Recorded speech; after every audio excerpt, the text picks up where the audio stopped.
7, demande de permission d'atterrir. Position AT1. Position AT1. Demande de contrôle.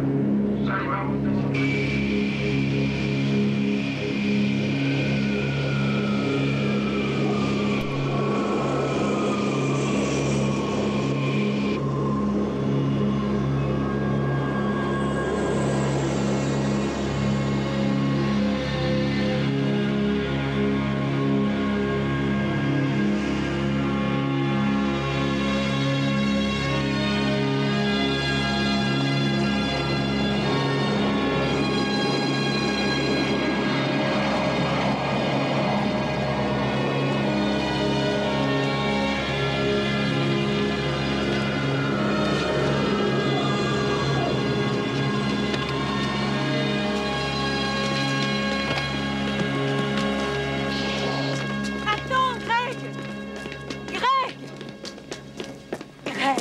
Quand vas-tu t'arrêter à la fin? Tu ne me parles que de ça depuis que nous avons quitté la maison. Et alors, tu pourrais te montrer un peu concerné? Je me sens très concerné. Désolée, je n'avais pas remarqué. Épargne-moi ces mots qui ne servent à rien. Je ne veux pas me disputer avec toi. Très bien, on abandonne. Tu as gagné, bravo. Alors d'accord, on laisse tomber. J'ai gagné quoi? Ça, c'est toi qui sais. C'est bien ce que tu voulais, non? Tu es un peu paranoïaque. Car jamais je ne t'ai dit que je voulais abandonner. Attends, reviens. Alors c'est de ma faute, sans doute. Tu ne peux pas comprendre à quel point c'est important pour moi que ça marche. C'est important pour moi aussi, figure-toi. Alors arrête. On est deux pour faire ça, toi et moi. Parfait. Voilà, comme d'habitude, c'est moi qui dois être toqué. Excuse-moi. Diane.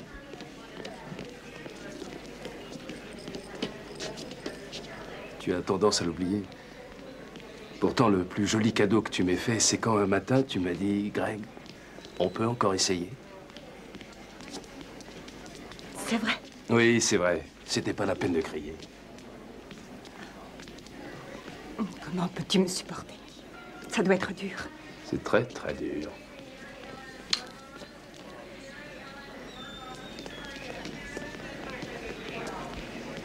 Sois prudent là-haut, si tu veux être un bon père de famille. Mais je le suis. Et tu le sais. Je t'aime. Votre attention, s'il vous plaît. Arrivée du vol Côte-Ouest Airlines 2400. Porte numéro 16. Passagers du vol Côte-Ouest Airlines 1501 à destination de San Francisco sont priés de se rendre à l'embarquement porte numéro 19.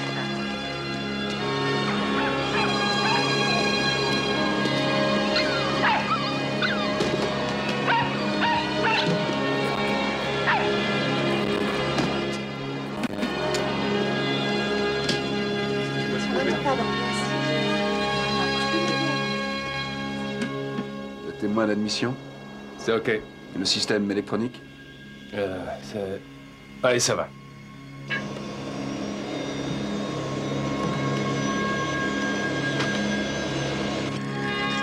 Ah, oh! Excusez-moi.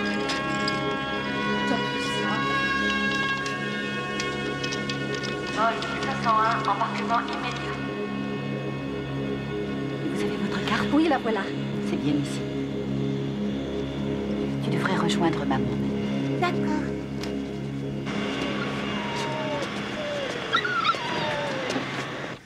Bonjour, sénateur. Bonjour. Bonjour. Bonjour. Bonjour. Il en prie.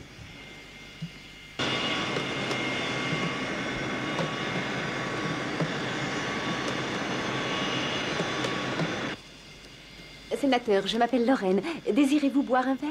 Non, non, mon foie ne supporterait pas. Et vous, monsieur? Un verre d'eau fraîche. Circuit système APU. OK, on va couper le contact. Témoin train. Sortie 3 vertes. Hydraulique. Il n'y a pas assez de pression, là. Cette pompe ne donne pas. Merde. On peut y aller quand même. C'est ennuyeux, ça. On va encore se faire taper sur les doigts. Ça fait 2 fois coup sur coup qu'on prend du retard. Je sais. Mais c'est trop risqué. Bonjour, messieurs, dames. Je suis Greg Alstead, votre commandant de bord. C'est un plaisir que de vous accueillir aujourd'hui à bord de ce vol 1501 à destination de San Francisco. Nous avons actuellement un léger problème avec une pompe hydraulique. Rien de très grave, on pourrait d'ailleurs décoller comme ça. Mais pour des raisons de sécurité, je préfère que ça soit réparé tout de suite. Malheureusement, il faudra compter un retard d'1 heure et demie environ. Je compte sur votre compréhension et j'espère que vous nous pardonnerez cet imprévu. Merci et j'espère que pour une prochaine fois... Désolé, sénateur. 1 heure et demie? C'est impossible, je dois être impérativement à Kansas City avant 20 heures. Il y a un vol sur United dans une demi-heure. À moins qu'il soit complet. Que peut-on faire d'autre? Nous n'avons pas le choix. Désolé, mademoiselle, ce sera pour une autre fois.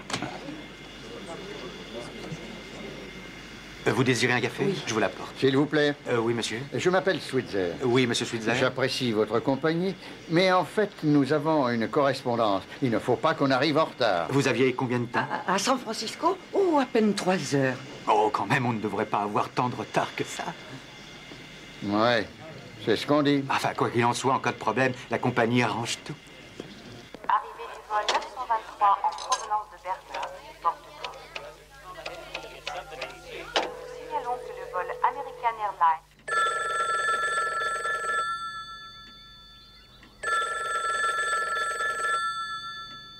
Salut.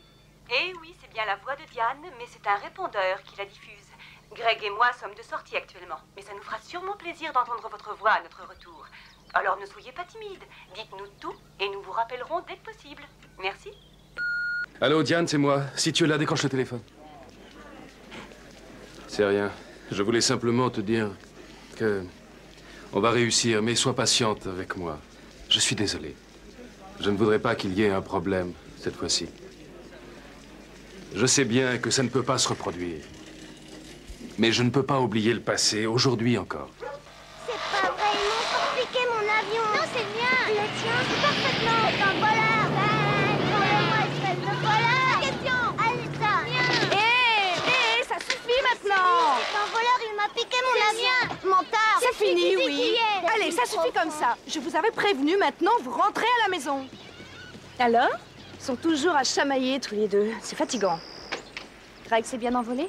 Oui, comme d'habitude. Tu me gâches la vie. Une maman, ça fait pour ça, chérie. Terminé, les gosses. Oh, je suis vraiment désolée. Je voulais pas dire ça, tu sais. Dixie, ça fait maintenant 7 ans. Tu n'as plus besoin de surveiller ce que tu dis. Allez, viens.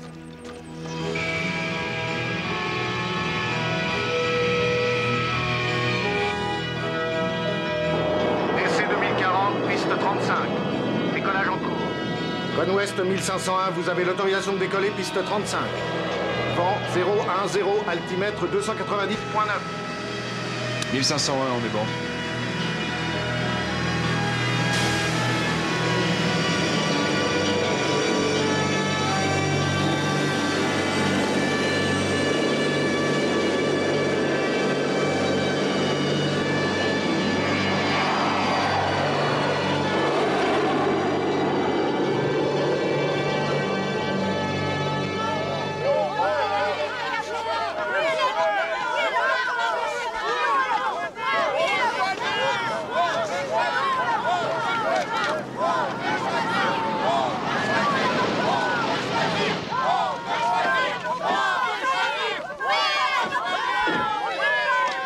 Bonjour, sénateur. Je m'appelle Ted Wilbeck. Bienvenue à Kansas City. Pas fâché d'être arrivé, parce qu'aujourd'hui, c'était une catastrophe. Il y a des jours. Notre avion a été retardé à l'aéroport, on a voulu en prendre un autre, on l'a raté, alors j'ai dû louer un jet. Si les contribuables l'apprennent, ça va râler. Nous, on croyait que vous aviez changé d'avion à cause de cette histoire de bombe. Une bombe, vous avez dit? Oui, je ne l'ai pas inventé. Vous savez, sénateur, c'est tout à fait possible. Je crois que tout le monde n'apprécie pas vos positions sur l'avortement. Mais dites-moi, on ne vous en avait pas informé? On a reçu un coup de fil ici, juste avant votre départ. Il disait que vous n'arriveriez jamais à Kansas City. C'est pour ça qu'on a trouvé logique que vous changiez d'avion. Vous avez évalué la menace? On croyait que votre équipe allait le faire. Est-ce qu'on a pensé à alerter l'avion, vous ne savez pas? Et si on a averti l'avion? Non, vous n'étiez plus sur ce vol. Monsieur Wilbeck, ce n'est pas sérieux. S'il y a un terroriste, il ne doit pas savoir que je ne suis plus dans l'avion.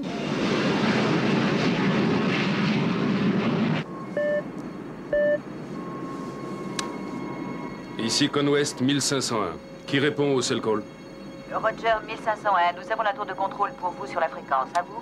Allô, la tour, ici 1501. Roger, commandant, on nous signale qu'il y aurait peut-être une bombe dans votre appareil. Répétez, s'il vous plaît. Vous avez peut-être une bombe à bord. Pouvez-vous confirmer cette information au moins? Négatif. C'est tout ce qu'on a pour le moment. D'accord, c'est clair. N'hésitez pas à m'informer. Qu'est-ce qu'on fait? Cleveland Center, ici Conwest, vol 1501. Nous venons d'apprendre que nous transportons une bombe avec nous. L'aéroport le plus proche. À vous, 1501. Je demande l'autorisation d'urgence pour un atterrissage à... Disons Dayton. Dayton. À vous, je suis les instructions. Notre radar signale un important front orageux. Il va falloir le contourner. Pour l'atterrissage, vous avez le choix entre Dayton et Monitor municipal. On va aller sur Monitor, alors. Qu'est-ce qu'on dit aux passagers? Il y a des chances que ce soit une fausse alerte. On va pas affoler les gens inutilement. Alors on va la jouer tranquille. Ici le commandant Halstead. Je viens d'allumer le signal lumineux pour vous demander d'attacher vos ceintures. Il y a en effet un front orageux assez important devant nous et nous ne pouvons pas le passer. Alors plutôt que de retourner sur Washington, j'ai choisi de nous poser à Dayton, jusqu'à ce que le temps se calme un peu. Je sais que cela va entraîner un retard supplémentaire, mais c'est sûrement mieux pour notre sécurité. Le personnel en cabine, préparez les manœuvres pour atterrir. Merci. Ah non! Et notre correspondance? C'est foutu. Contrôle d'approche, ici Conwest 1501. Nous descendons sur Monitor municipal en approche directe. Nous sommes à 3000. Nous détectons des poches orageuses assez violentes entre nous et l'aéroport. Est-ce que vous pouvez nous donner des informations complémentaires sur cette activité? C'est un front en formation rapide sur tous les secteurs. À mon avis, la route la moins exposée, ce serait de tourner à droite, orientation 1020, et maintenez-vous à 3000 et tenez le cap. Ça nous mène à la plus grosse masse orageuse d'après mon radar. D'après mon radar, c'est le meilleur passage pour l'instant.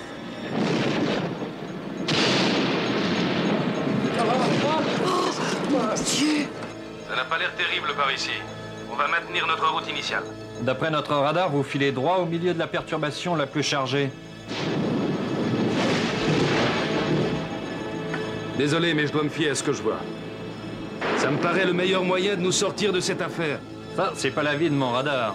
Mais après tout... Et vous, le commandant? Maintenez 180. Vous avez l'autorisation d'atterrir sur la piste 18.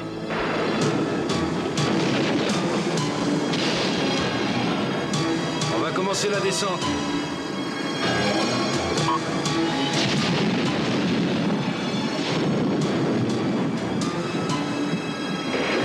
J'ai l'impression qu'il y a quelque chose qui cloche. Équipe en cabine, regagnez vos sièges tout de suite.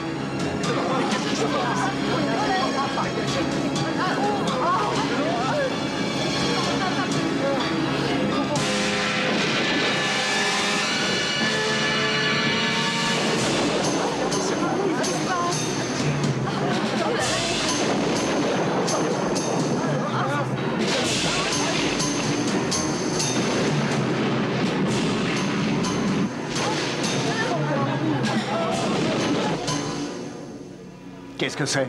C'est le 1501. Regarde, il va atterrir sur la 18. Mais qu'est-ce qu'il faut? Il va se fourrer droit dans la mélasse. Pas d'après son radar. Mais le 1501, c'est celui où il y a la bombe. Ouais. Merde! Les équipes de secours! Oh putain! 1501, vous devez changer de cap. Est-ce que vous me recevez? Oh, j'ai mal au cœur. T'en fais pas, ma chérie, on arrive bientôt.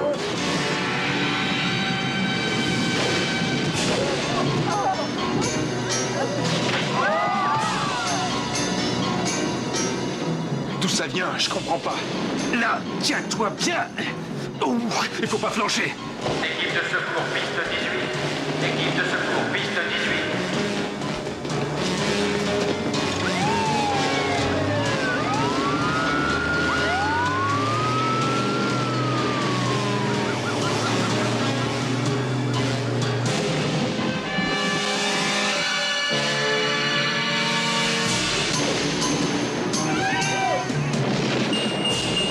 On a perdu un de nos réacteurs. Merde, il y a trop de flotte! Attends, on essaie de le redémarrer!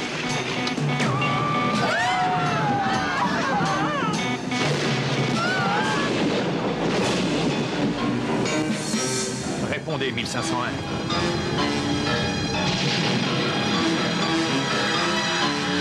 Oh la vache! On a même plus... 1501, répondez! 1501, répondez, bon sang! Je ne vous vois plus sur mon radar. Répondez. Où est-ce que vous êtes? Répondez-moi, 1501.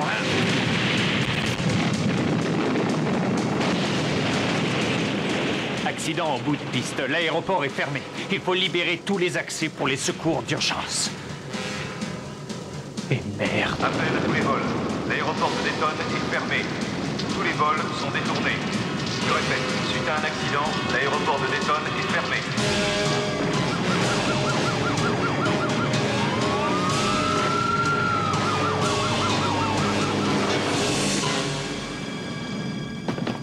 Regardez, tous les coffres à bagages de la cabine fondent et puis se répandent sur les passagers. Et les moulures en plastique, ce n'est pas de la fumée uniquement que ça dégage, c'est aussi de l'ammoniac, du cyanure, bref, tout un tas de gaz mortels. Figurez-vous que c'est aussi ça qui peut tuer les gens. Oui, Godard à l'appareil. Alors? Où ça? Conn Ouest. Pam et Bob sont déjà avec moi. En attendant, il faut prévenir les autres équipes. Et merci, à bientôt. Un avion s'est écrasé à Dayton, dans l'Ohio. Il faut y aller. Et tu vas où comme ça? Je vais d'urgence me blottir dans les bras de Morphée. Ça tombe bien. On dit qu'ils ont de bons lits à Dayton. À Dayton? Qu'est-ce que c'est que à cette propos histoire? d'un accident d'avion. Il y aurait 100 morts, peut-être plus. Tu dois prendre l'antenne dans 20 minutes pour le flash spécial. Il faut qu'on envoie la meilleure équipe sur place. Il me faut la liste de tous les passagers. Après ça, quand j'aurai fini, je pars immédiatement là-bas. Et que l'équipe de reportage démarre au plus vite. Allez, allez. Oh, ça fait longtemps que je dis à Greg de changer la batterie de la voiture. Dis-moi, si je te demande quelque chose, tu vas pas te vexer? Mais non, pourquoi? C'est que t'es souvent si secrète. Oh, Dixie, qu'est-ce que tu veux savoir? Eh bien, je voulais savoir comment Greg vit ce projet. Oh. J'ai bien du mal à savoir comment il le vit. Je suppose qu'il est encore très malheureux. Tu sais, quand Marianne est morte, on a vécu un dur moment tous les deux. Mais ce qui est important, c'est qu'on l'ait vécu à deux. Tu as eu quoi? 2 fausses couches. Et après, cette petite fille magnifique comme tout. Qui est morte subitement. Tu peux le dire. Il faut savoir que c'est rare lorsqu'une telle chose se reproduit. Et je le regretterai jusqu'à la fin de mes jours si je ne sais pas encore. Crois-moi, je me sens prête à ça. J'ai besoin d'un enfant de Greg. Est-ce que c'est bien la même Diane Alstead qui m'avait juré de ne plus jamais en faire? Oui, mais tout ça aujourd'hui, c'est une vieille histoire. On peut changer. Surtout pour mieux faire. Mon Dieu. Oh non, pas ça.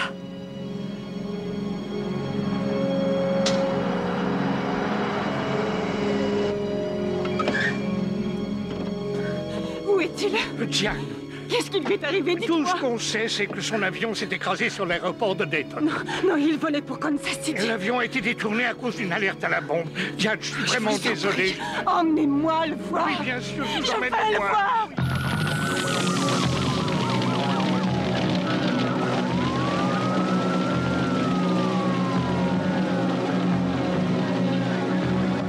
Allez, laissez passer les ambulances, là, ici, là, vite, vite. Et dépêchez-vous un peu. Éteignez ça, mon Dieu, sinon ça va propager ailleurs. Allez. Allez, circulez, circulez. Vous venez par ici. Oh. Dépêchons, allez, allez.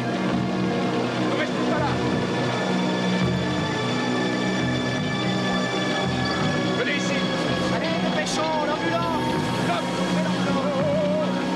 Vas-y, bouge-toi, allez. Viens par là, là. Allez.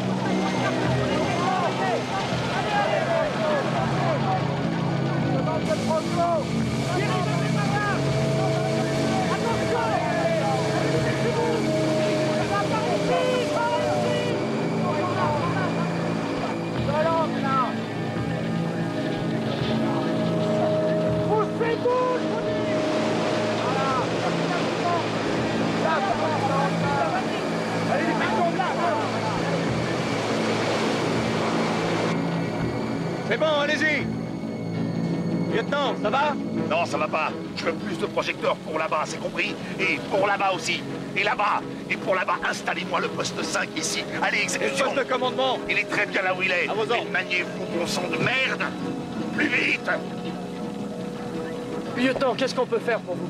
J'ai besoin d'une zone d'interdiction ici. Pourquoi faire? Il va y avoir un max de curieux dans les environs d'ici peu de temps, alors... et aussi un contrôle d'accès. On va s'en occuper. Qu'est-ce que foutent les ambulances, bon sang? Elles sont en train d'arriver. Faut leur faciliter le passage par là-bas. D'accord, et qu'est-ce qu'on fait des journalistes? Oh, que les aille au diable, vos journalistes.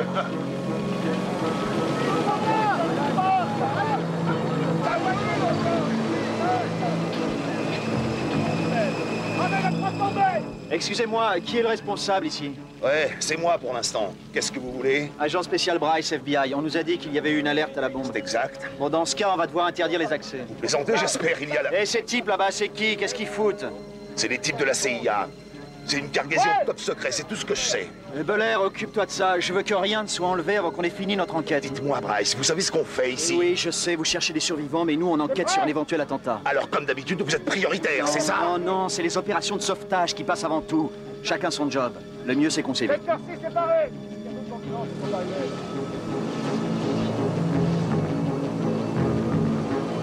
Mike! Oui, oh Mike! Oui, oui! Je mets la pression, Mike! Des enfants. Il y avait des enfants.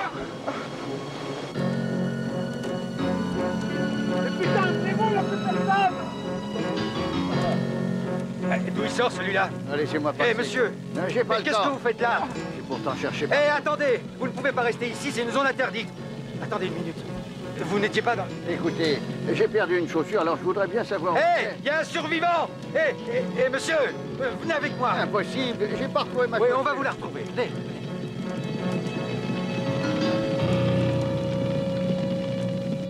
Il y aurait deux facteurs principaux. Le premier serait une alerte à la bombe. Le second serait... Ah, on est à l'antenne. Excusez-moi, je ne savais pas que j'étais à l'antenne. Oui, le second facteur, comme je vous disais, incomberait aux très violents orages que nous avons subis. On m'a également parlé, je vous dis ça sous réserve, d'une erreur de pilotage. Voilà ce que nous savons pour l'instant. En tout cas. Nickerson? Ouais? Tu regardes la télévision? Non, pourquoi? Il parle d'un avion qui s'est écrasé. Sans blague. Et alors? Il y aurait dans les 100 morts là-bas. Alors je veux tout de suite que tu ailles sur place et que tu commences à chercher autour de l'avion par tous les moyens.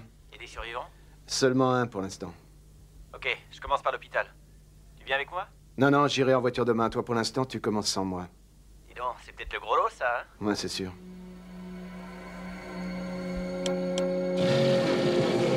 Hey! Hey, les gars, ça bouge maintenant! Un survivant! Ça m'en a tout l'air! C'est un membre de l'équipage! Ouais, il porte l'uniforme de pilote! Par ici, vous autres! Apportez la mâchoire hydraulique! J'ai besoin du chalumeau! Allez vite!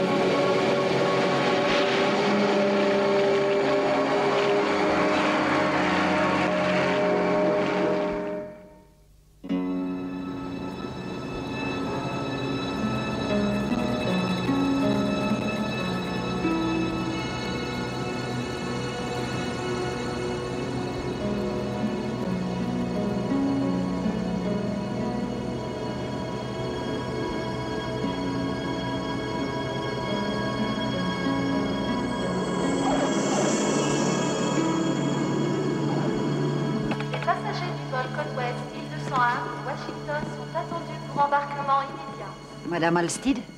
Oui. Bonjour, je suis Marge Vell. On vous a prévenu? Non.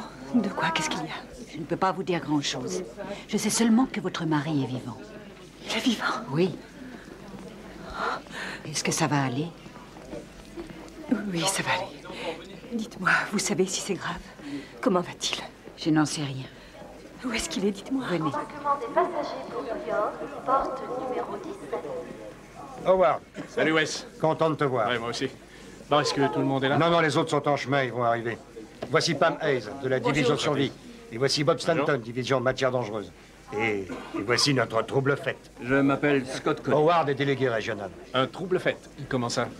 Il dit ça parce qu'il est jaloux. Notre ami Scott pense que je suis jaloux des pilotes. Ah, vous êtes de l'association des pilotes de ligne, c'est Je ça? n'ai jamais pu les supporter. Alors? Ça se présente comment? Pas très bien. Et des survivants? Seulement deux. Un passager et le commandant de l'appareil. Sur combien? 130 environ. Quelle horreur! Bien, vous allez à votre hôtel? Non, on va directement là-bas. Et si le pilote est encore en vie, je veux le voir d'abord.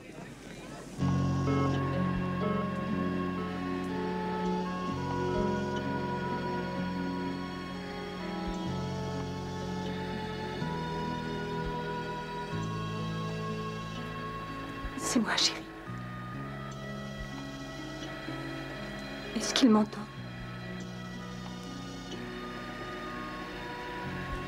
Je n'ai jamais vraiment pu penser qu'on ne se reverrait pas.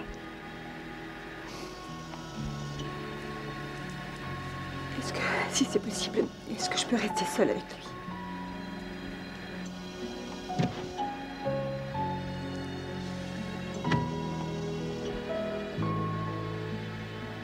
Tu ne vas pas me quitter aujourd'hui. Je t'en prie. Oh, comme je t'aime. Je t'en supplie.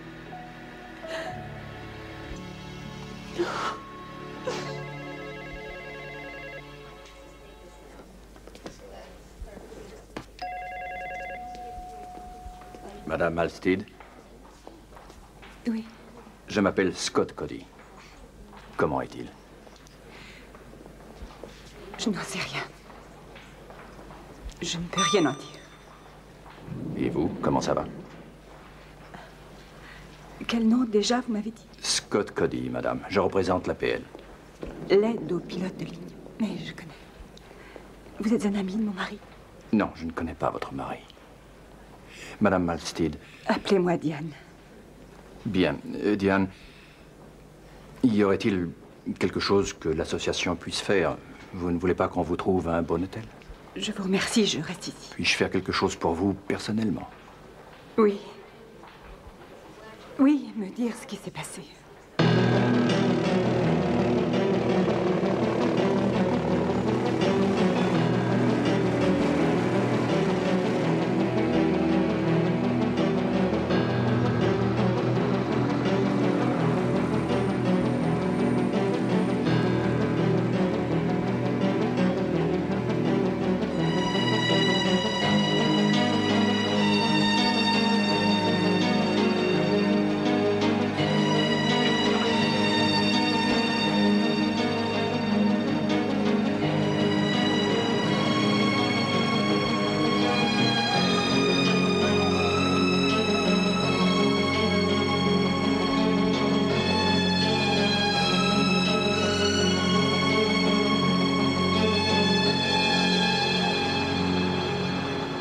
Hé, Godard! Godard! Nous, on a terminé. On vous laisse un peu de matériel? Non, merci. On a beaucoup apprécié votre équipe ici. Et pourquoi donc? Qu'est-ce qu'on a fait, hein? On n'a pas pu en sauver assez. La prochaine fois, on fera mieux. Merci. Regarde qui est ici. Sergent, qui a laissé entrer ce type? C'est moi. C'est un prêtre qui vient bénir les morts, pourquoi? Ce n'est pas un vrai prêtre. Faites-moi arrêter ce type-là. Vous rigolez? Non, mais je pourrais me fâcher. Sergent, on plaisante pas. Attrapez ce type. Hé, vous! Arrêtez-moi cet homme! Hé! Stop! Attrapez-le! Hé! Excusez-moi. Vous êtes dans une zone interdite, là. Agent spécial Bryce, FBI. Wes Goddard, Commission nationale de sécurité des transports. Je suis chargé de l'enquête. Voici Stanton et Hayes. Bonjour. Vous voulez les boîtes noires? Je me demandais ce qu'avait bien pu fabriquer la CIA par ici. On ne sait toujours pas. Je parle des boîtes noires, bien sûr. On ne sait toujours pas où elles sont, mais on peut vous aider à les trouver. Oh, ça va aller. On connaît ce boulot-là. On y arrivera. Faut pas vous énerver. Je proposais un coup de main. Eh ben, dans ce cas, dites-nous ce que voulait la CIA. La possession vaut titre, il faut croire. Qu'est-ce que vous voulez dire? Eh bien, ils sont arrivés quasiment les premiers ici, avec leur propre véhicule. On se demande comment ils étaient au courant. En tout cas, ils sont repartis après avoir chargé leur camion. En emportant quoi? J'en sais rien, top secret. Les trucs d'espions, peut-être. Vous savez comment sont ces gens-là? En tout cas, j'espère ne pas vous encombrer. Le problème, c'est que vous m'encombrez quand même. Seulement voilà, on ne va pas nous empêcher de faire notre job, vous voyez? Et puis quand quelqu'un nous emmerde, on devient nerveux. D'accord. Seulement, le FBI a une enquête à faire et elle la fera de gré ou de force. Au nom des victimes de cet accident, je vous demande de la mettre en sourdine parce que nous sommes là pour savoir comment et pourquoi c'est arrivé. Ça, au moins, c'est un chef. On ne va pas se laisser faire comme ça, hein, les gars? Tiens, qui voilà? Vous le connaissez, non? Salut, H. Dis donc, je pensais que la dernière fois, t'avais récolté 10 ans. Ouais, j'ai eu de la chance. Une amnistie. Qu'est-ce qu'il a sur lui? Surtout de l'argent et des bijoux. Sans valeur. On dirait que les récoltes sont moins évidentes, à vous. Tu vois, H, à moins que tu veuilles en finir avec ce métier, mais si tu veux pas qu'on te reconnaisse à tous les coups, je ne saurais trop te conseiller une opération de chirurgie esthétique. Goddard! La ruine! Bon, nous, on va y aller, hein. On a monté une chapelle ardente là-bas dans le hangar. Dès qu'on a fini, on vous laisse tranquille. Écoutez, je suis vraiment désolé de vous demander ça, mais pouvez-vous dire à vos gars qu'ils remuent le moins possible tous les débris? C'est vraiment très important. Dans ce genre d'accident, le moindre morceau de ferraille peut nous en apprendre beaucoup. Ici, l'horreur est telle qu'on ne peut pas la décrire. Tout est dévasté dans le périmètre de l'accident. Par terre, parmi les bagages, éparpillés sur le sol, des cadavres mutilés. Le sillon creusé par l'aile dans la terre indique qu'au moment du choc, l'appareil volait en biais. Pourquoi? Au dire des principaux témoins, il y a cette histoire d'alerte à la bombe. Certains parlent d'une explosion, d'autres croient qu'un moteur était en flammes. Aujourd'hui, l'heure est aux suppositions dans une affaire qui promet de ne pas être simple à résoudre. Selon la liaison avec la tour de contrôle, le pilote, le commandant Halstead, n'a jamais voulu, à aucun moment, suivre les instructions. Or, il y avait un orage très important en plein sur son chemin. Le pilote avait-il bien toute sa raison? Les agents fédéraux sont devant une tâche difficile. Ils devront rassembler toutes les pièces de ce puzzle. Ici Spence Zollman pour Newswatch. Le pilote est de Virginie, n'est-ce pas? Oui. Tu connais du monde là-bas? Oui, un peu. Sinon, je me débrouillerais. Pourquoi? Le pilote et la tour qui se disputent. Jamais vu ça. En plus, avec une bombe à bord, en plein cœur de l'orage. Et il s'engueule avec la tour. Je trouve vraiment pas ça normal. Je veux tout savoir du pilote, tu m'as compris? Ok, je m'en occupe. Il y a bien trop de choses qui clochent chez ce type-là. Il n'y a pas que ça qui cloche. Tu crois?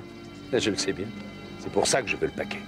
Oh, toi, tel que je te vois, tu prépares quelque chose. Si on arrive à trouver le fin mot de cette affaire, tu sais ce qui arrive? La gloire.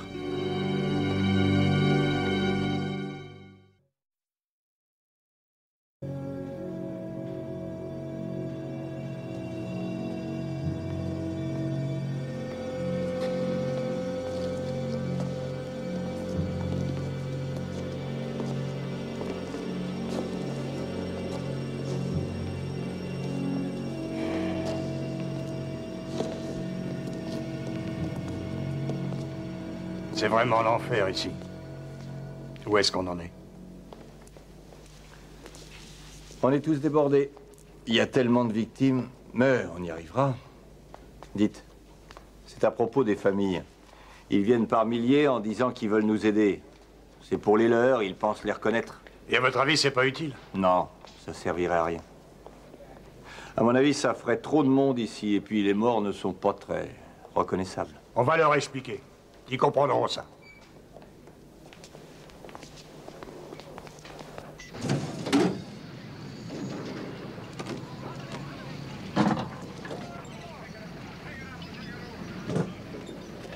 J'ai quelque chose.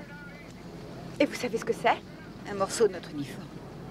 Ça appartiendrait donc à la personne assise sur le strapontin arrière. Oui, c'est ça. Lorraine. Lorraine. Oh non. Oh, je suis désolée. Désolée.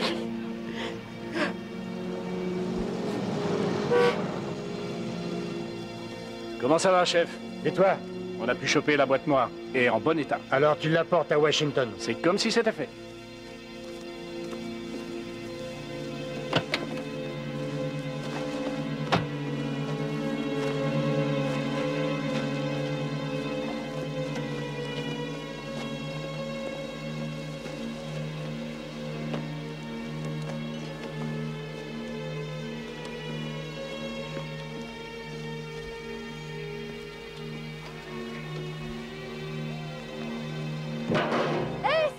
Par ici! Où ça? Par ici, venez! Ici! C'est j'y vais.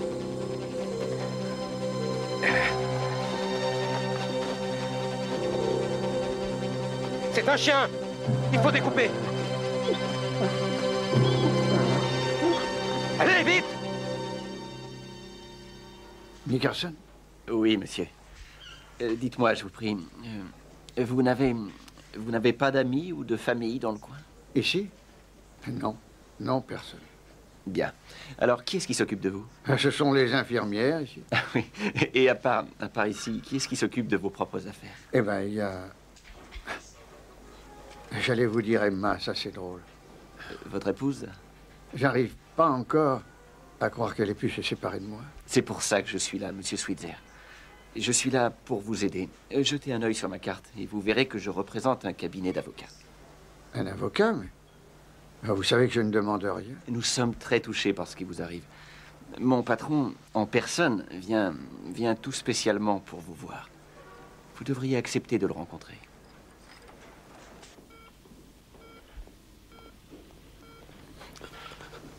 Chérie, je suis là.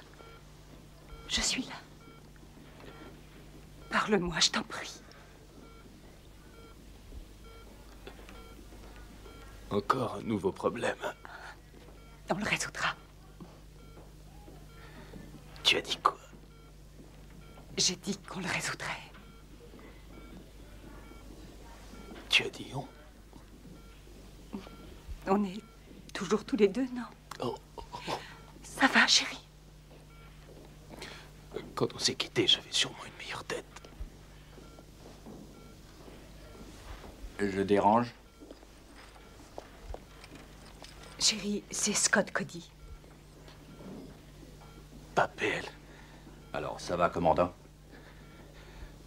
Oh, commandant, j'ai causé tellement de morts. Non, rien ne prouve que vous êtes responsable. De plus, je connais vos états de service et vous êtes irréprochable. Je ne me souviens plus de rien. Tout est bizarre.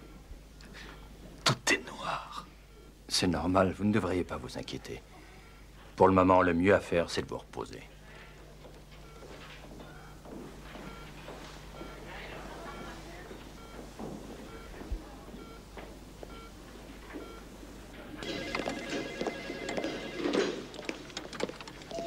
Je croyais que vous ne connaissiez pas mon mari. Ou alors vous lui avez dit ça pour lui faire plaisir. Non, j'ai simplement lu l'historique de sa formation dans son dossier de vol. Vous avez fait vite. La compagnie aérienne me les a envoyés. Diane, il faut savoir une chose. Tout le monde va tout vouloir connaître de sa vie privée. Et ça va aussi intéresser les médias. Je sais. Ça me semble très normal. Nous allons d'abord vous interroger et prendre votre déposition. Et ça peut devenir personnel, particulièrement sur les jours avant l'accident. Je sais que ce n'est pas facile, mais nous y sommes contraints. Et nous, c'est qui? La commission d'enquête, la CNST et moi-même. Alors vous n'êtes pas une association? Bien sûr que si. Vous voyez, l'organisme qui dirige l'enquête, c'est la CNST, c'est la loi. Moi, je représente les pilotes, un peu en tant qu'invité. Et j'apporte mon expérience à l'enquête. J'essaye de protéger nos intérêts. Quels sont nos intérêts? La vérité. Quel qu'en soit le prix à payer.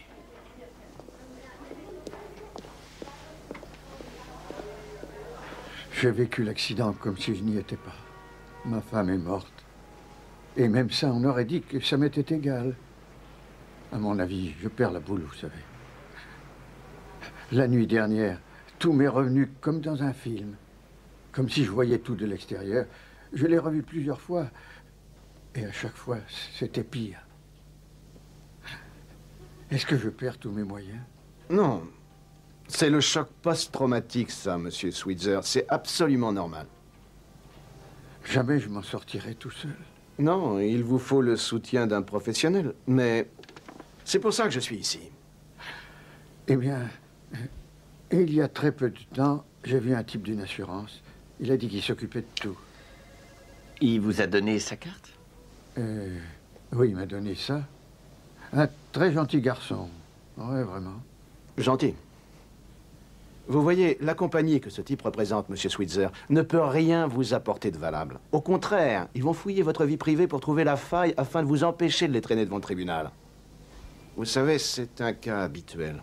Ah, vous croyez? J'en suis sûr. Bon sang. Je veux pas aller au tribunal. Si vous me suivez, monsieur Switzer, il n'y aura pas un seul souci. Eh, un avocat, c'est trop cher. Entendons-nous bien.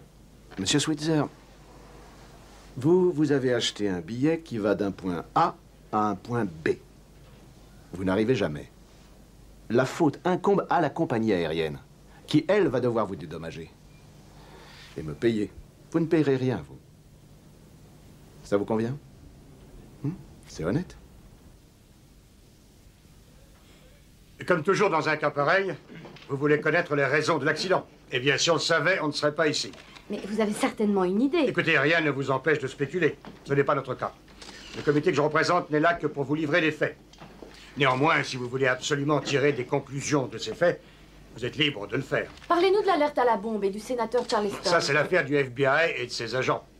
Ils sont actuellement en train d'enquêter. Et alors? Eh bien, pour l'instant, rien d'intéressant. Oui, monsieur Zollman? D'après mes sources, le pilote ne se souvient de rien concernant cet accident. Effectivement, monsieur Zollman, vous êtes bien informé. Vous avez parlé d'une dispute entre le pilote et la tour. Moi, je n'ai jamais employé ce terme. Ah bon? Vous avez écouté les enregistrements? Plusieurs fois. Comment appelez-vous cela, alors? Eh bien, je dirais qu'il y avait deux personnes qui s'opposaient avec des informations différentes. Forcément, l'une d'elles avait tort. Ça, c'est votre opinion. Soyons sérieux. Nous savons tous que les informations de la tour étaient correctes. Le pilote a fait route en plein cœur de la tourmente, malgré ce que disait le radar. Alors, écoutez-moi bien. Le pilote, au jour d'aujourd'hui, a effectué la totalité de 15 000 heures de vol, dont 2000 sur cet appareil. C'est un fait, mais j'aimerais vous parler de ce pilote, monsieur Godard. Il y a un médicament qui se nomme Procaline, que l'on utilise dans les cas d'impuissance. Ce médicament n'a pas reçu l'agrément du service médical de l'aviation civile, ce qui apparemment n'a pas gêné notre pilote qui, au moment du vol, était sous les effets de cette drogue. Nous n'en avons eu aucune information. Eh bien, moi, j'en ai, là, dans ce document.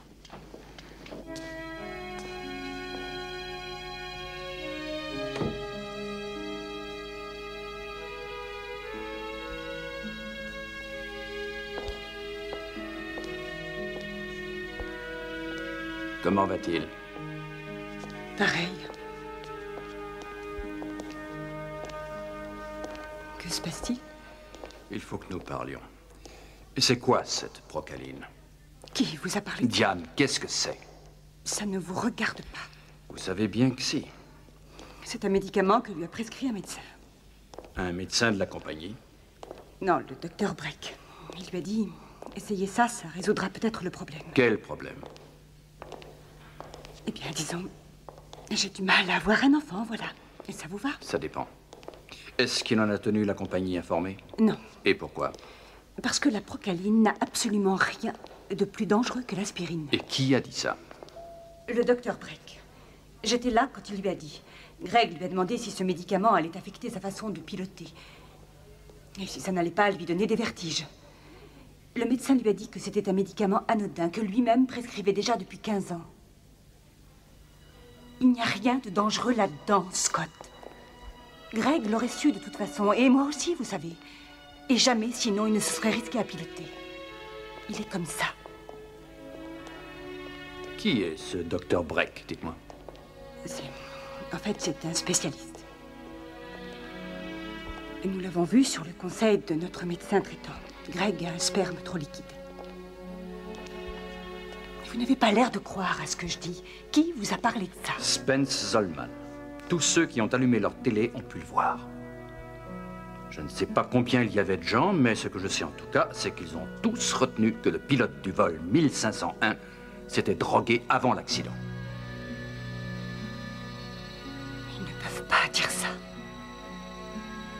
C'est vrai, ils ne peuvent pas dire ça.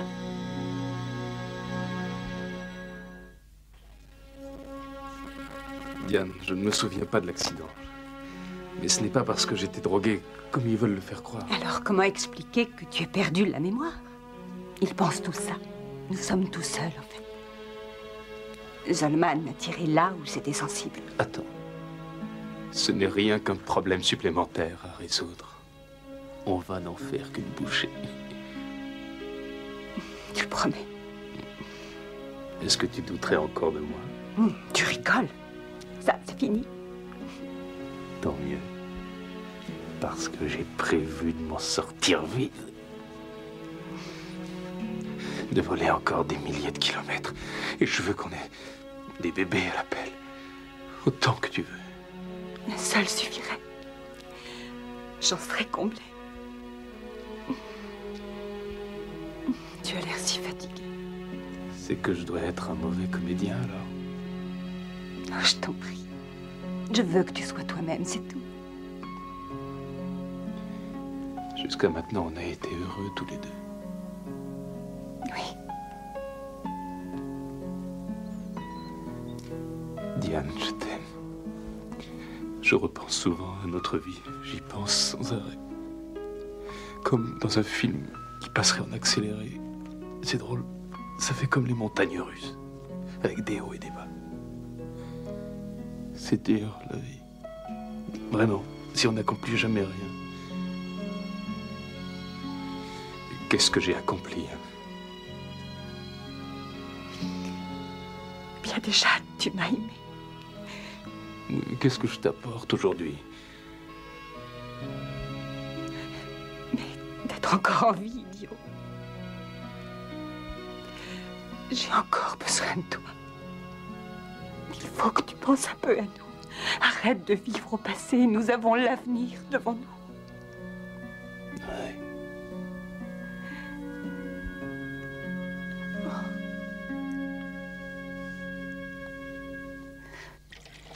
Alors, Monsieur Lindenwood va transférer les données de la boîte noire dans l'ordinateur de manière à obtenir une reconstitution visuelle de l'accident. Vous voulez dire que nous allons pouvoir assister sur un écran de cinéma à ce qui s'est réellement passé? Exact. Nous pouvons, grâce à l'enregistreur de vol, surveiller combien, Bob? 73 fonctions différentes. Pour n'en citer que quelques-unes, l'angle de descente, le tangage, le cap magnétique, la position des surfaces de contrôle ou encore l'altitude, la vitesse, la pression hydraulique et toutes ces données en mode binaire, bien entendu. Nous n'avons pas les enregistrements des conversations. Ah, nous avons bien essayé, mais pas moyen d'obtenir la moindre information, je suis désolé. Oh, ça c'est la meilleure. Comment ça se fait? Peu avant l'accident, 3 des fusibles de la boîte noire ont sauté, ce qui a donné comme résultat plus de micros dans le cockpit. Eh bien sûr. Est-ce qu'on a des informations sur cette cargaison secrète? Quel joyeux bazar. Et encore, c'est rien de le dire. La CIA avait embarqué une espèce de satellite espion.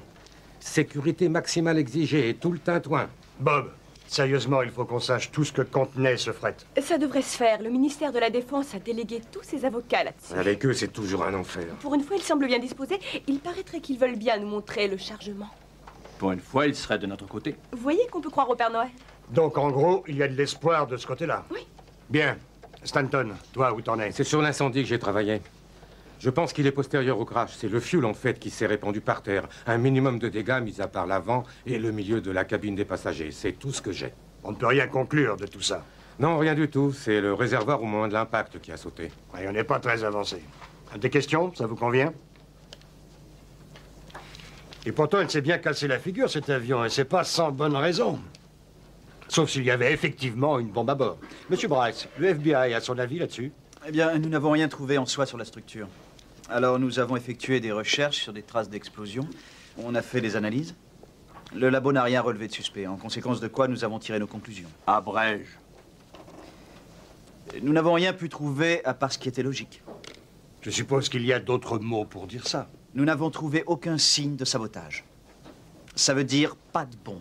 C'est officiel. C'est officiel. Merci. Eh bien, ça nous amène à traiter cette histoire de drogue. Pas de problème, nous avons... Où j'ai mis ce dossier? Pam, tu n'as pas le grand classeur avec toi? Si, je l'ai. Merci. On a fait une série d'analyses, et en effet, le pilote avait bien des traces de procaline dans l'organisme. On a fait des études sur cette substance en laboratoire. Alors, ça pose un problème? Non, il n'y a aucun problème. Nous sommes sûrs que la procaline n'a aucun effet sur les performances. Ça élimine toute charge de drogue contre le pilote. Ce médicament est en effet on ne peut plus anodin. Quel dommage pour l'ami Zolman. Wes, nous n'avons rien trouvé. Il faut conclure à une simple erreur de jugement. C'est vrai, faire son approche finale au cœur d'une perturbation, alors qu'il pouvait l'éviter... Et si son pare-brise avait explosé? Oh, je vous en prie, Scott. La tour de contrôle a désespérément essayé de le détourner, mais il n'a rien voulu écouter. Et vous savez parfaitement de quoi il s'agit. C'est une erreur de pilotage. Je suis désolé, c'est pas une bombe, ni une panne d'ordinateur, encore moins un incendie. Si vous avez une meilleure hypothèse, alors dites-le tout de suite. Les coffres à bagages s'ouvrent et des tas de trucs tombent de partout sur les gens.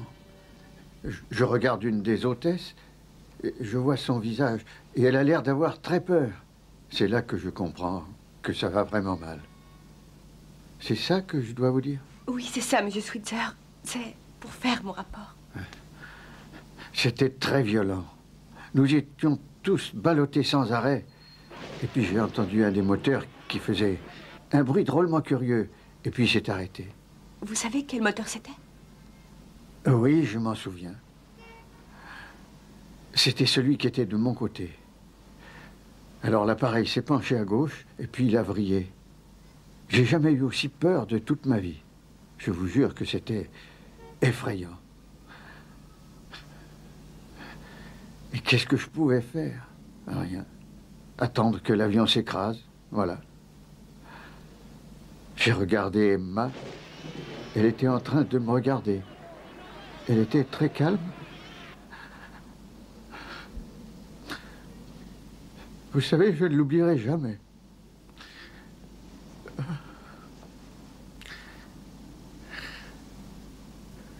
Et puis on a percuté le sol. Ma ceinture me sciait en deux. Il fallait que je me lève. Je me sentais comme suspendu. Et j'avais cette matière plein le visage. Quoi? Quelle matière? Eh bien, c'était comme du gravier. Quelque chose de très chaud. Il faisait noir. Noir. Ma ceinture me faisait très mal. En fait, j'avais la tête en bas. Quand je me suis détaché, je suis tombé par terre. J'ai commencé par chercher ma femme. J'ai fouillé comme ça au hasard. On n'entendait aucun bruit là-dedans. Il y avait de la fumée, beaucoup de fumée. C'était atroce.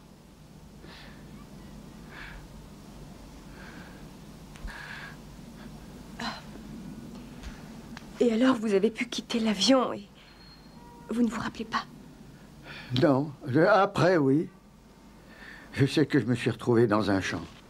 Il y avait ce gars assis là, sur son siège. Et là, j'ai vu des lumières. Et puis beaucoup de bruit. J'ai crié au type. Hé, vous là, venez, vous pouvez vous lever, c'est fini. Alors je suis passé devant lui pour le voir. Et il avait... C'est énorme.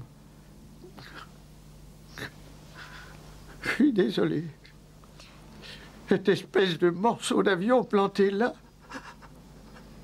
Vous voulez faire une pause, monsieur Switzer? Et puis, les premiers secours sont venus. Des types extras. C'était pas beau à voir, vous savez. Allez, on se prend une minute de pause café. Vous comprenez, vous, pourquoi j'ai échappé à ça? Emma était assise à côté de moi. Et vous savez, vous, comme ils sont rapprochés, ces sièges, pourquoi est-ce qu'elle a disparu? J'aimerais bien savoir ça.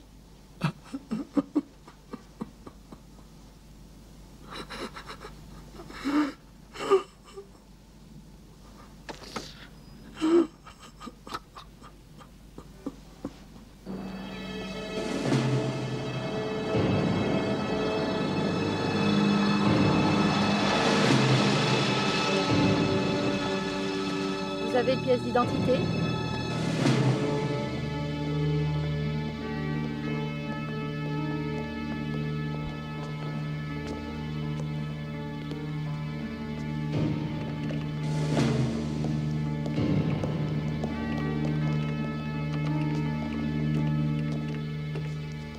Alors, on le démarre, ce truc? Vous m'avez l'air bien nerveux ce matin. À croire que vous avez mal dormi.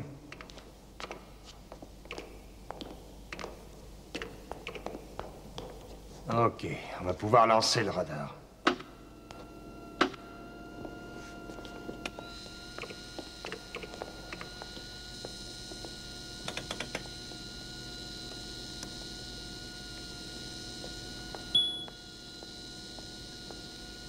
Étant donné qu'on n'avait aucune masse orageuse sous la main, j'ai fait placer cet avion pour faire l'affaire. Ça vous paraît correct? Oui, oui, ça me semble assez bien. Ça donne une image claire, en tout cas.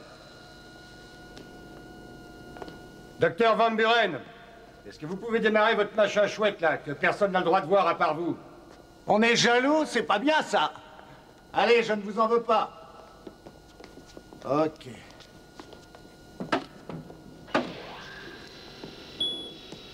Voilà, ça va marcher.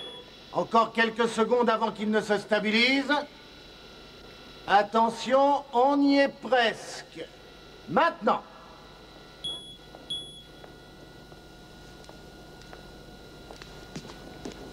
Docteur Van Buren, est-ce que vous pouvez allumer et éteindre votre machin chose une ou deux fois? Ok.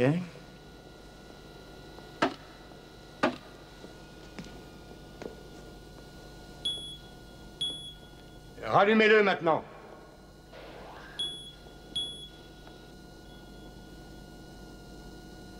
On n'est pas censé transporter du matériel électronique actif dans un avion. C'est strictement interdit. Est-ce que vous savez ce que c'est que les ondes carrées ou encore le temps de hausse? Non, je n'en ai aucune idée. Eh bien, dans le machin de la CIA, il y a, comment dire, une espèce de code qui change continuellement. De manière à ce qu'il ne puisse pas être brouillé par l'ennemi. Apparemment, ça lui fait émettre des harmoniques assez bizarres. Le problème, c'est que ces harmoniques interfèrent avec les fréquences qui sont utilisées par le radar de l'avion. On dirait que vous ne comprenez rien à ce que je dis. Non, je n'ai rien compris. Très bien. Je vais être plus clair. Cet appareil, disons, a faussé le radar. Pas tout le temps, mais c'est là le problème. Ça l'a malheureusement faussé au moment de la manœuvre d'approche. C'est plus clair comme ça? Alors, si je comprends bien, ça voudrait dire que le radar lui aurait menti? On peut dire ça comme ça. D'après le radar, la masse orageuse était à 30 degrés à l'extérieur. Et voilà pourquoi il s'est mis en plein dedans. Il pensait qu'il la contournait. Alors qu'en fait... Alors qu'en fait, il s'y trouvait. C'est ça. Oh, grand Dieu. Merci, Scott. Je savais que quelque chose ne collait pas. Il n'aurait jamais pu faire une erreur aussi bête. C'est tout ce que je voulais. J'ai hâte de lui annoncer cette bonne nouvelle. Ça va peut-être le remettre sur pied. Attendez, rien n'est joué encore. Mais vous venez de dire que c'est le radar qui n'a pas marché. C'est plus compliqué que ça. C'est-à-dire? L'appareil est tombé selon un angle assez curieux. Curieux, ça veut dire quoi? Vous voulez savoir? Allez-y. L'orage n'explique pas tout. Les avions sont étudiés pour traverser les intempéries. Ah oui, et alors? Là où on en est, à présent, c'est juste une hypothèse. C'est que malgré le problème de radar, ça ressemble Ne me dites pas à une erreur de pilotage. Vous vouliez la vérité? C'est trop facile. C'est ce que tous les gens disent.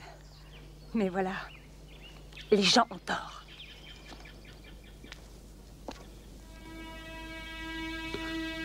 Plusieurs jours après l'accident, la douloureuse épreuve de reconnaissance des corps des victimes continue. Des camions frigorifiques ont été amenés sur les lieux de la catastrophe afin de conserver les corps le temps que les médecins qui sont venus de l'Ohio, de Pennsylvanie et de l'Illinois puissent terminer toutes les autopsies. Les parents des victimes, venus par groupes entiers, ont pu pénétrer à l'intérieur du hangar où sont stockés les bagages afin de récupérer les affaires d'un être cher ou d'un ami disparu dans la catastrophe. En sortant du hangar, certains parents ont dû être soutenus par les responsables. On déplore de nombreux malaises et certaines personnes ont été reconduites en ambulance. C'était Georgia Kim en direct de Dayton.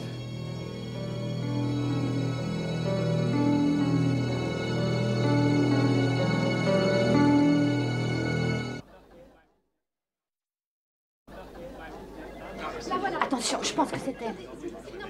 Madame S'il vous plaît, mesdames, messieurs, Madame laissez-nous passer. Georgia Kim Allons, en s'il direct. vous plaît. Est-ce que vous avez des commentaires sur les S'il vous accusations plaît, à mesdames, l'encontre messieurs, de votre mari? écartez-vous. On a dit que la commission Attendez d'enquête un peu, serait nous allons d'accord pour répondre à dire toutes que vos ce serait questions. une erreur de pilotage. Allons, Madame s'il vous plaît, Alfieri, laissez-nous passer. Asseyez-vous tous, s'il vous plaît. Asseyez-vous.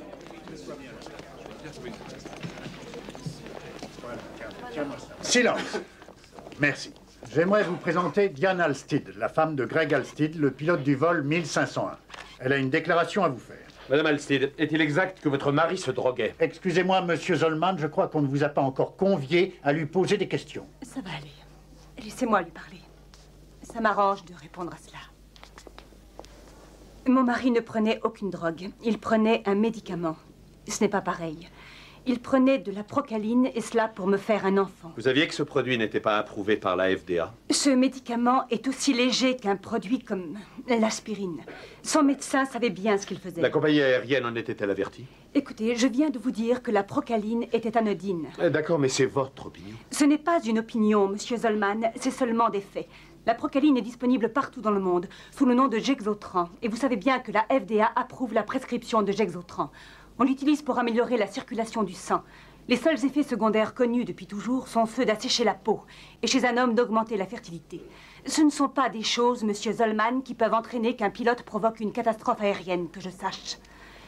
Et je sais que vous savez très bien tout cela, et je dis que vous êtes un irresponsable de vouloir chercher le sensationnel en disant que mon mari prenait de la drogue. Mes sources ne parlent pas du Gexotran, mais de la procaline, qui, elle, a été rejetée par la FDA. Pas rejetée, monsieur Zollman, attention. Elle n'est pas encore acceptée, il y a une grande différence. Et si elle ne l'est pas encore, c'est qu'on vérifie son efficacité. Et même pas ses effets secondaires. Et cela parce qu'on sait qu'il n'en existe pas. Sans vouloir en rajouter, est-ce que vous savez environ... Monsieur Zollman, Madame Halstead a répondu à la question. Alors ça suffit. Je vous en prie. Allez-y. À 5h31 ce matin, mon mari a succombé à ses blessures.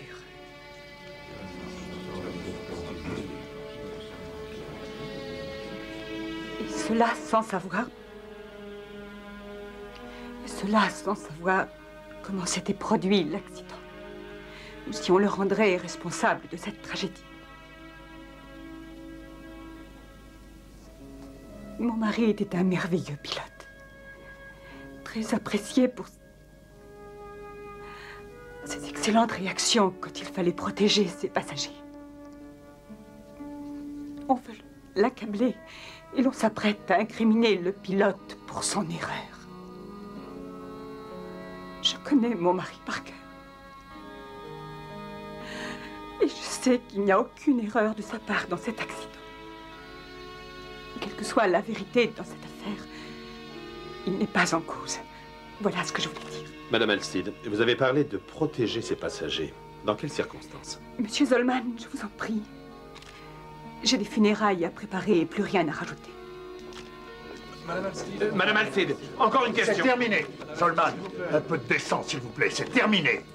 Il se dirige de plus en plus vers une erreur du pilote. Ouais, et en plus le type est mort. Comme ça, au moins, il peut plus témoigner. C'est bien joué. Ouais, mais il peut plus non plus se défendre. Ça pourrait peut-être nous aider, non? Ah bon, et à quoi? C'est pas un mort qui va cracher, et on va pas emmener sa veuve au tribunal. Non, personne ne veut ça. Il n'y a pas d'argent à se faire avec ça. Peut-être que quand même... La compagnie aérienne, eux, ils en ont du blé. Il faut qu'ils payent. Il me les faut coupables, et peu importe par quel moyen, du moment qu'on gagne. Ça se complique. La compagnie a une très bonne excuse.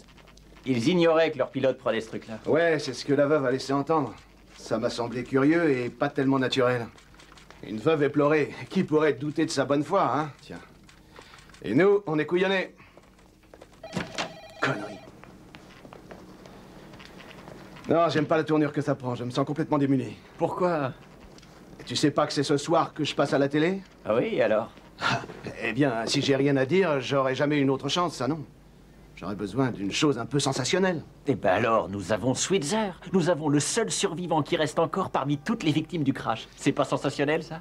Me planter de cette façon-là, c'est insensé. Mais pourquoi elle a fait ça? Peut-être qu'elle n'est pas si honnête. De quoi est-ce que tu parles? Réfléchis un instant. Si il est admis que le pilote a fait une erreur, la veuve perd le bénéfice de sa pension. C'est inscrit dans son contrat, ça? Ouais. Ça alors, les salauds. C'est un bon contrat, ça, ouais. Ça leur épargne beaucoup de pognon. Ouais, et la veuve ne... Non, attends. Oh non, ça, j'y aurais jamais songé. Là, mon vieux, ils vont se le prendre à la figure. Là, vous venez de dire quelque chose d'intéressant, mais ça reste très hypothétique. En somme, vous l'accusez de quoi? De conspiration, de corruption? Attendez, je ne fais que poser les...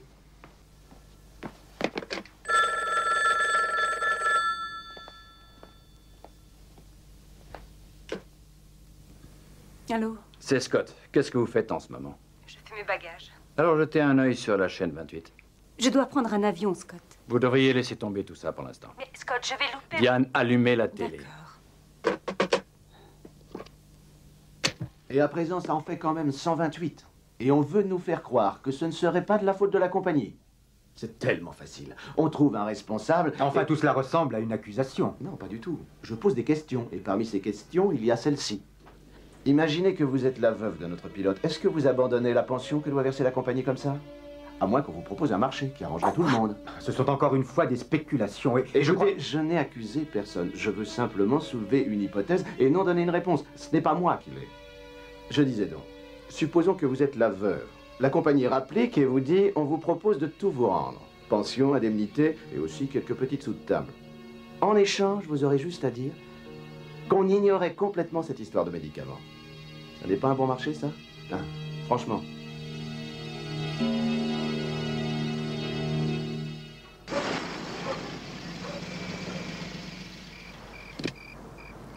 Je suis en colère, ça oui. Je n'aurais jamais cru qu'on pouvait penser autant de mal. Et tu crois qu'il aura attendu l'enterrement, ce salaud? Ça ne fait rien. Il m'a peut-être rendu un service énorme. Et comment peux-tu dire ça? Quand tu as tous les experts contre toi, quand même les plus sérieux s'accordent à dire que tu as tort, tu doutes de toi. Mais à présent, Harmon m'a mise en colère, et c'est très bien ainsi. Je n'ai pas tort à propos de Greg, et je le maintiens. D'accord, à présent, je serai seule. C'est toute seule que je combattrai, sans m'arrêter. Pour leur prouver qui est dans le vrai. Si tu es seule, tu sais que tu peux compter sur nous. C'est très gentil, Dixie. Alors, à demain.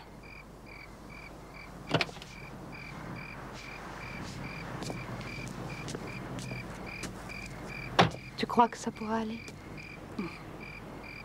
Ça va, merci.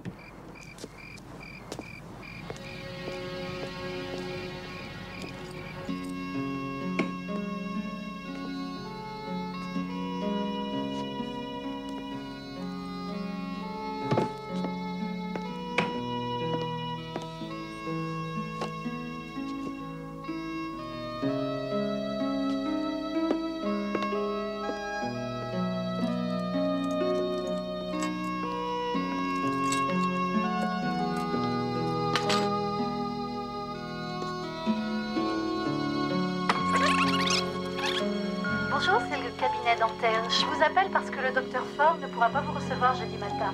Alors il vous propose 17h, mais rappelez-nous, merci. Allô, Diane, c'est moi. Si tu es là, décroche le téléphone. Je voulais simplement te dire que on va réussir. Mais sois patiente avec moi. Je suis désolé. Je ne voudrais pas qu'il y ait un problème cette fois-ci. Je sais bien que ça ne peut pas se reproduire, mais je ne peux pas oublier le passé aujourd'hui encore. Puis zut, oublions les problèmes. Dès que je rentre, tu sais quoi? On part en vacances. Et tu sais où je vais t'emmener. Tu te souviens de cet hôtel au Mexique, avec le ranch en face? Tu vas voir, on va se retrouver là-bas, comme avant. On fait un break, d'accord? On redevient des amants tous les deux. Tu veux bien? Et peut-être qu'on fera un petit Mexicain. Hein? Ah, évidemment, je n'ai plus de monnaie. Bon, alors écoute. Je garde tous mes mots d'amour pour mon retour. Je ne t'en donne qu'un échantillon, comme ça tu auras un avant-goût. Je t'aime. Je t'aime. Et tant que l'amour nous unit, on ne risque rien. Je t'aime. À tout de suite. Je t'embrasse.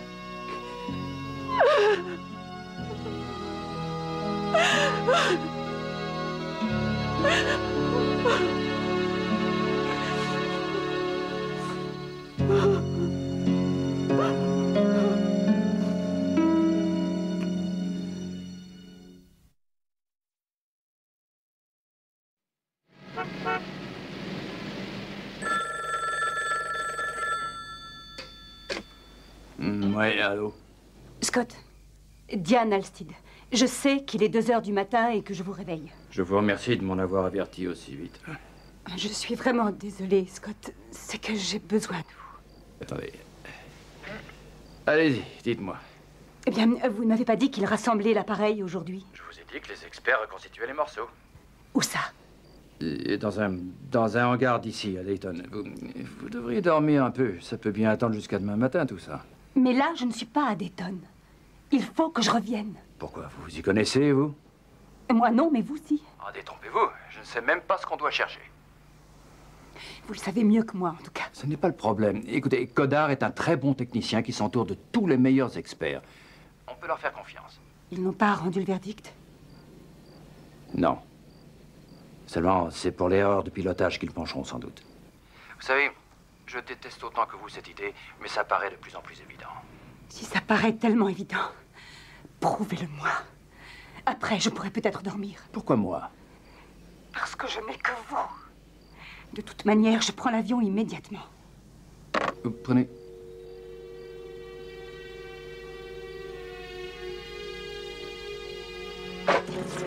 Attention devant, là. Et ça, qu'est-ce que j'en fais? Oh, garde-toi! On dirait que cette partie a bien tenu le coup. Oh, c'est normal. C'est la partie la plus solide de l'avion. C'est drôle ce que le choc est capable de faire. C'est complètement arbitraire. Vous vous souvenez de Schweitzer?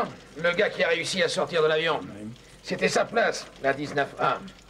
Il y en a qui ont du bol, comme c'est pas permis. Mais c'est par ici qu'il y avait le chien. C'est là qu'il était, dans la soute à l'avant de l'appareil. Il a survécu. Quasiment une semaine. C'est tout? En soi, c'est déjà un miracle. Oh, mon Dieu, regardez. Voilà. Il a dû faire sacrément chaud là-dedans. Ouais, c'est le compartiment du milieu. Ça a détruit le CVR, la PU, le contrôle des réacteurs. Tout ce qui passe par ici, tout ça a brûlé. Et la moitié du système hydraulique arrière a brûlé aussi. C'est arrivé pendant l'accident ou avant? On s'est posé la question. On croirait que ça s'est passé en vol. Ça expliquerait tout, la perte du CVR, les fusibles qui ne marchent plus. Et les circuits de contrôle des accélérateurs, ils sont là. Et s'ils sont tous cuits, hein, et le carburant n'arrive pas. Ça explique la panne du réacteur 2, et on s'est dit, ça a brûlé pendant le vol. Ça s'est passé comme ça? On pourrait le croire, seulement ici, c'est la soute du milieu, chère madame. Un compartiment de classe D. Alors de ce fait, l'hypothèse tombe à l'eau. Je n'y comprends rien. Il faut savoir qu'un compartiment de classe D ne contient ni air ni oxygène. Réfléchissez. Sans oxygène, aucun feu ne peut se déclencher. Vous ne le saviez pas? Ben oui. Moi aussi, j'adorais cette hypothèse. Ça aurait expliqué... Vous voyez les commandes du gouvernail? Là aussi, ça a brûlé. Et le gaillard qui saurait poser son taxi sans gouvernail, moi, je lui tire mon chapeau. Oui, mais admettons qu'on ait mal fermé cette soute. Ça ne change pas tout. Elle était très bien fermée. Est-ce que vous réalisez? S'il y avait eu le feu en vol, alors ça pourrait tout expliquer. Ce gars a construit cet appareil. S'il dit qu'il n'y a pas eu de feu, pourquoi vous vous accrochez à cette idée? Vous savez pourquoi. D'accord, comme vous voulez. Je croyais que vous étiez mon allié. Diane, écoutez, je crois que c'est vous qui avez demandé hier qu'on vous apporte des preuves, n'est-ce pas? Et je le maintiens. Dans ce cas, retournons à Washington. Pourquoi faire? Eh bien, on a reconstitué, grâce à la boîte noire, et grâce aux enregistrements de la tour, les derniers moments du vol, tel que ça s'est passé. C'est absolument précis. Je crois que ça va vous intéresser.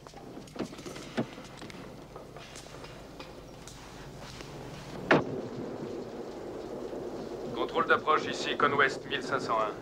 Nous descendons à 3000 sur moniteur municipal en approche directe. Nous détectons des poches orageuses assez violentes entre nous et l'aéroport. Est-ce que vous pouvez nous donner des informations complémentaires sur cette activité? C'est un front en formation rapide sur tous les secteurs. À mon avis, la route la moins exposée, ce serait de tourner à droite, orientation 1020. Maintenez-vous à 3000 et tenez le cap. Ça nous mène à la plus grosse masse orageuse d'après mon radar.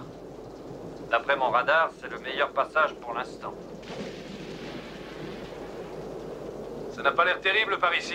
On va maintenir notre route initiale, 180. Regardez. C'est parti. D'après notre radar, vous filez droit sur la perturbation la plus chargée. Vous allez supporter. Désolé, mais je dois me fier à ce que je vois. Demandez-le-moi à la fin. Ça me paraît le meilleur moyen de nous sortir de cette affaire. Ça, c'est pas l'avis de mon radar, mais c'est vous le commandant. Maintenez 180. Vous avez l'autorisation d'atterrir sur la piste 18. On va commencer la descente. Je n'aime pas ça du tout. J'ai l'impression qu'il y a quelque chose qui cloche. Équipe en cabine, regagnez vos C'est sièges là qu'il rentre dans la masse orageuse. Mon Dieu, regarde. Là, il perd de l'altitude. D'où ça vient, je comprends pas. Là, tiens-toi bien. Waouh, faut pas flancher. Mais il le tient. Regardez comme il tient bien son avion. Et là, c'est la panne du réacteur. On a perdu un de nos réacteurs. Merde, il y a trop de flotte. Attends, on essaie de le redémarrer. Ça ne redémarre pas. Et comment ça se fait? Il a reçu trop de flotte. Il n'y a que ça. Mais c'est possible. C'est déjà arrivé. Répondez, 1501. D'après nous, vous traversez le pire. Qu'est-ce que vous avez sur votre radar? 1501. Oh la vache. On n'a même plus de... Je ne vous vois plus sur mon radar. Voilà, c'est tout. Il a touché le sol. Comment est-il possible qu'il se soit retourné ainsi? Parce que Greg n'a pas utilisé son gouvernail. Il aurait dû se servir de la commande droite du gouvernail pour empêcher l'avion de vriller et se poser sain et sauf. Non, non, c'est impossible. Il serait resté là sans faire la moindre correction. Écoutez, Diane, la boîte noire ne peut pas nous mentir. Regardez, je vais vous montrer. Voilà. Le réacteur gauche s'arrête. Et... là, vous voyez le gouvernail? Il reste en position comme si les deux réacteurs fonctionnaient. Jusqu'à la fin.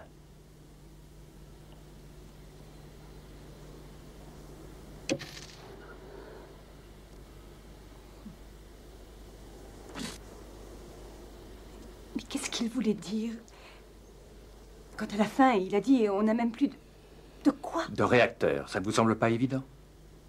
Il le savait déjà. Et là, il avait l'air si surpris, comme s'il venait de s'apercevoir d'une autre chose. Attendez, ça n'a aucun sens. Qu'est-ce que Chadwick a dit? C'était à propos du gouvernail. Les commandes du gouvernail qui avaient brûlé, elles aussi. Et qu'il n'y a rien à faire sans gouvernail. Diane. C'est quand même un expert qui l'a dit. Vous n'êtes pas réaliste. Mais bien sûr. On n'a même plus de gouvernail, c'est ça. C'est ce qu'il a voulu dire quand son micro s'est coupé. Non, il n'y a eu aucun incendie. Sans oxygène, ça ne peut pas se faire. Vous croyez sans doute que je cherche à défendre mon point de vue, mais je suis bien forcé de croire à l'évidence des faits. Qu'est-ce qui vous fait dire ça? Parce que c'est mon job, et je sais très bien de quoi je parle.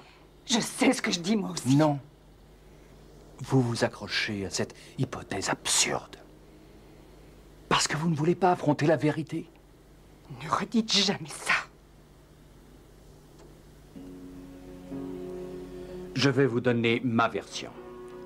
D'accord? Greg a fait face à un orage énorme. Il s'est très bien tiré d'affaire.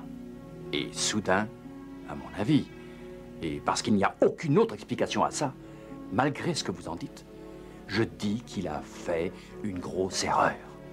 Il a peut-être eu un malaise. Non. Je suis désolée. Ce n'est pas possible. Vous persistez. Et ça vous sert à quoi? On a déjà épuisé toutes les explications. Non. J'ai longtemps douté, moi aussi, mais plus maintenant. Et tant pis pour ce que vous pensez.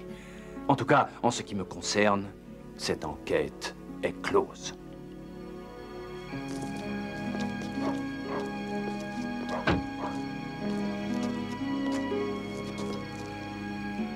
J'ai un petit scotch excellent. Ça vous dit? Ouais, bonne idée, pourquoi pas.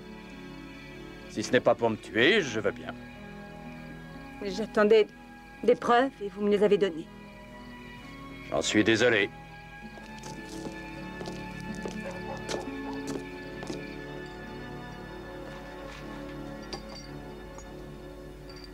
Avec de la glace, ça vous va? Merci, ce sera parfait.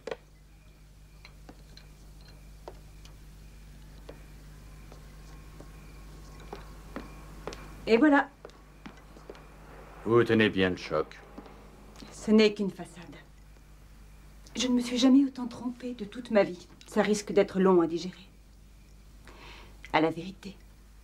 À toute la vérité, et rien qu'à elle. Qu'est-ce que vous avez? Vous n'auriez jamais dû dire ça. Dire quoi?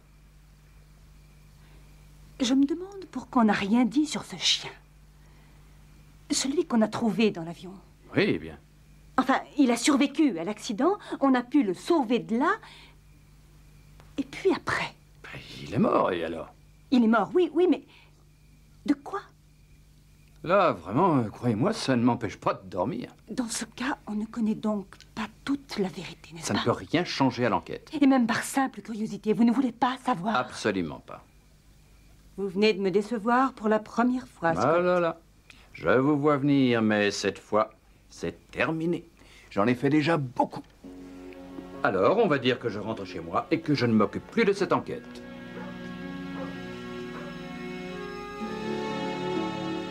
D'accord, on dit ça.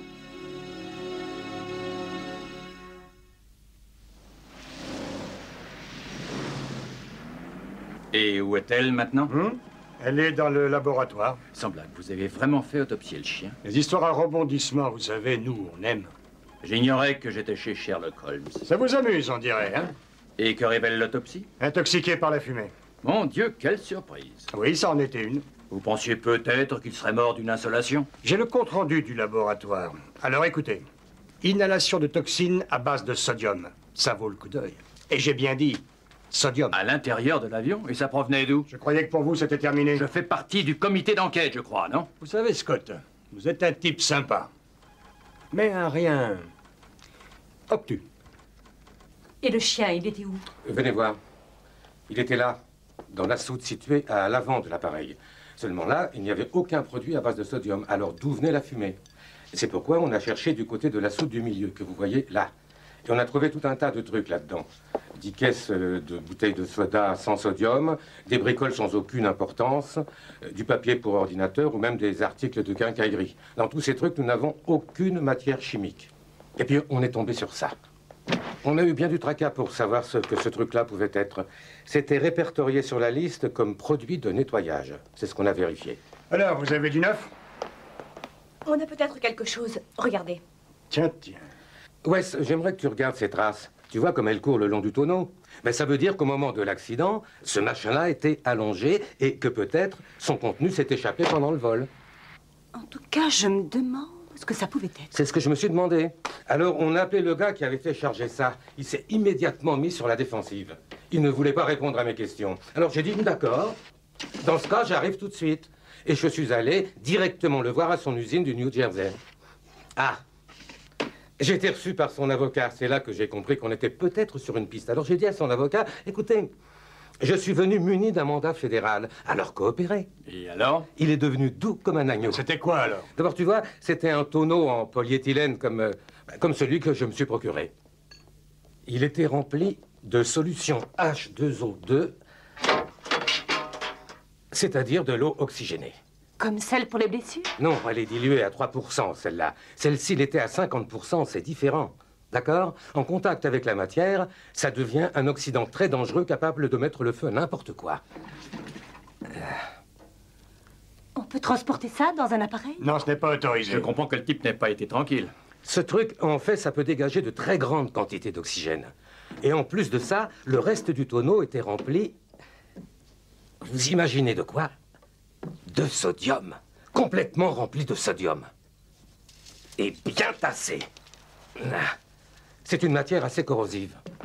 Est-ce que ça aurait pu mettre le feu? On pourrait l'imaginer. Car en plus, c'est plein d'oxygène. Vous entendez, Scott? Pourquoi on ne peut que l'imaginer? Ça ne donne rien. Quoi? Eh bien, on a procédé à des essais et il ne s'est rien passé. Oh non. Ça n'est pas tout à fait vrai. Ça a engendré une grosse quantité de fumée, en fait. Mais aucun feu. Non, mais c'est ce qui s'est passé durant le premier vol. Comment ça? Ce tonneau a commencé son voyage depuis le New Jersey dans un avion pour Washington. Il est resté là-bas une journée et ensuite, il a été chargé sur le vol 1501. Mais ouais, ce qu'il y a, c'est que ce tonneau était couché sur le côté. Comme ça, l'eau oxygénée a pu fuir et elle s'est répandue à l'intérieur du tonneau. Et puis, c'est resté ainsi toute la journée à Washington où ça a séché. Et le résultat? Eh bien, à 50%, l'eau oxygénée ne fait rien. Mais à 60%, alors là, ça change tout. Alors, comment obtenir une solution à 60%? C'est là la question. Et pour répondre à ça, je suis parti de ce principe. Pourquoi l'eau oxygénée n'aurait pas continué à fuir durant le vol suivant? Ce serait logique. Là aussi, le tonneau était couché, puisque les marques le prouvent. Je suppose que tu as fait l'expérience. Bien sûr. Et ça donne quoi? J'en sais encore rien. J'attends. Et quoi donc, Bob? Parce qu'il le faut. Parce que... Vous voyez ces panneaux de contreplaqué? Ils sont imprégnés d'eau oxygénée. Eh bien, j'attends simplement qu'ils sèchent. Où veux-tu en venir, Bob? Patience. Ça va durer longtemps? On va en essayer un. Celui-là a l'air bien. Excusez-moi, je n'y comprends rien. Vous allez voir, ce n'est pas compliqué. Imaginez qu'ici, c'est le tonneau. Ça va comme ça, hein? Il a déjà été détrempé par de l'eau oxygénée à 50%. Qui a séché durant des heures. Pourquoi? Ça s'est passé comme ça à l'aéroport de Washington. Ça a séché pendant le transit. Mais tout le produit est resté fixé sur les parois du tonneau à une concentration de 50%. Maintenant, j'ajoute du sodium comme c'était le cas dans le tonneau. Comme on l'a vu, il ne se passe rien. Mais là, dans la main, il me reste encore 50% de solution de ce que vous savez. Et là, je simule la fuite. Lentement, le produit est absorbé par le contreplaqué. Lentement. Suspense, la tension monte. Et théoriquement, nous avons quelque part sur la paroi un endroit où la concentration de produit monte de 50% à 51, à 52.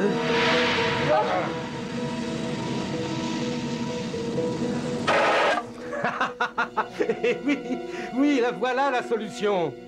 Mais attends une seconde. On doit vérifier si c'est cohérent. S'il y a eu le feu, il a débuté ici, dans ce fameux tonneau. Ok. La chaleur monte. Et il y a quoi au-dessus? Les toilettes. La première chose qui a déconné. Ça a été le moteur triphasé, je crois. Exact. Les 3 fusibles qui ont pété dans les chiottes. Pourquoi? Parce que les fils ont fondu. Et ensuite? Les micros du cockpit. Les circuits des micros passent au même endroit que les commandes des réacteurs. Et que les commandes du gouvernail, je le sais, ça. Exact. Dans l'ordre. Incendie chimique à l'intérieur du tonneau. La chaleur monte. Les 3 fusibles pètent. L'enregistreur du cockpit lâche. Le moteur numéro 2 flanche et ne peut pas se rallumer. Et là? Le gouvernail ne répond plus. Est-ce que ça veut dire que Greg est hors de cause? La cause de l'accident? Un incendie ayant entraîné la perte de contrôle de l'appareil. L'enquête est terminée. Excusez-moi.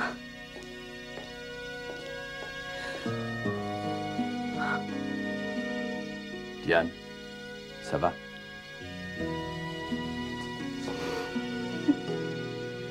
Ça va aller.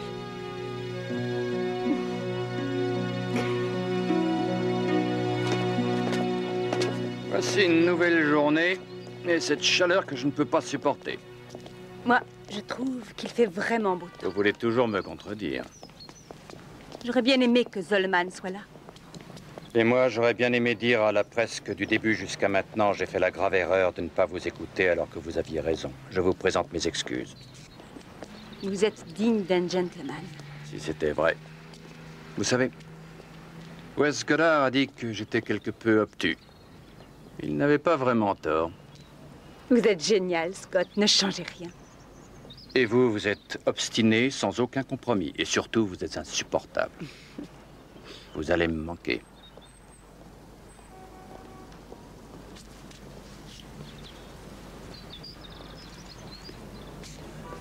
C'est vrai. C'est vrai.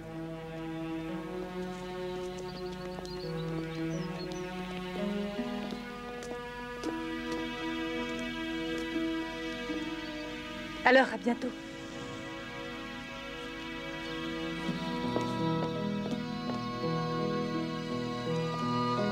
Selon les responsables de la commission d'enquête, lors des derniers instants qui précédèrent la catastrophe aérienne, le commandant Greg Alstead luttait héroïquement et sans espoir aux commandes d'un appareil qui brûlait littéralement sous ses pieds. Rajoutons le fait que son radar le précipitait en plein cœur d'un orage mortel. Nous devons les 129 victimes de cette catastrophe à la conjonction de 2 imprudences impardonnables. D'abord au transport de matériel électronique resté sous tension, tout simplement par négligence. Et ensuite, au chargement illégal de matériaux chimiques, déclarés au contrôle comme, je cite, des produits de nettoyage industriel. Le côté exceptionnel de cette conjonction tragique nous donne une extraordinaire leçon de prudence, qui, espérons-le, fera que plus jamais un tel drame ne pourra se reproduire.